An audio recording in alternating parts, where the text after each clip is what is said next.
Breadwinner ka rin ba na kagaya ko?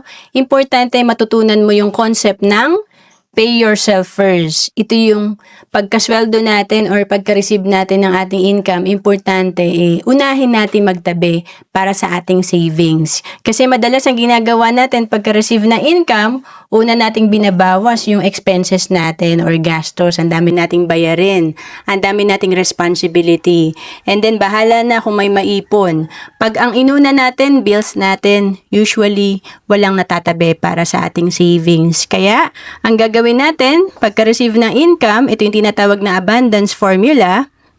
Ibawas natin yung 10% tithes, ito yung donation natin sa church, kasi syempre si God ang may bigay namang blessings natin, kaya dapat ibalik lang natin kahit 10% ng kinikita natin. And of course, savings, ito yung 10 to 20% ng iyong income, itabi mo para sa iyong savings. Kasi sabi nga, pay yourself first, ibig sabihin, ikaw ang nagtatrabaho, kaya importante, pasweldohin mo rin yung sarili mo.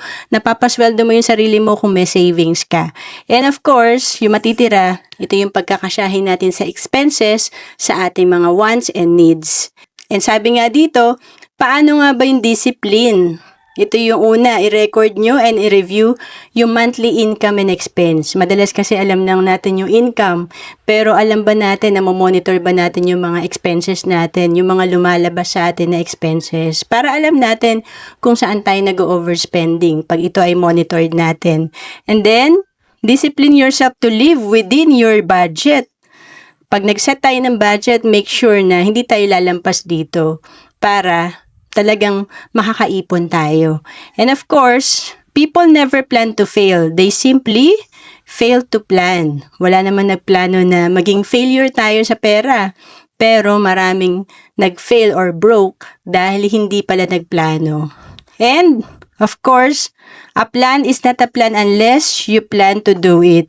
Importante, plano natin makaipon pero maraming walang ipon kasi nga walang action. Importante, may action, may gagawin tayo at tuloy-tuloy ito.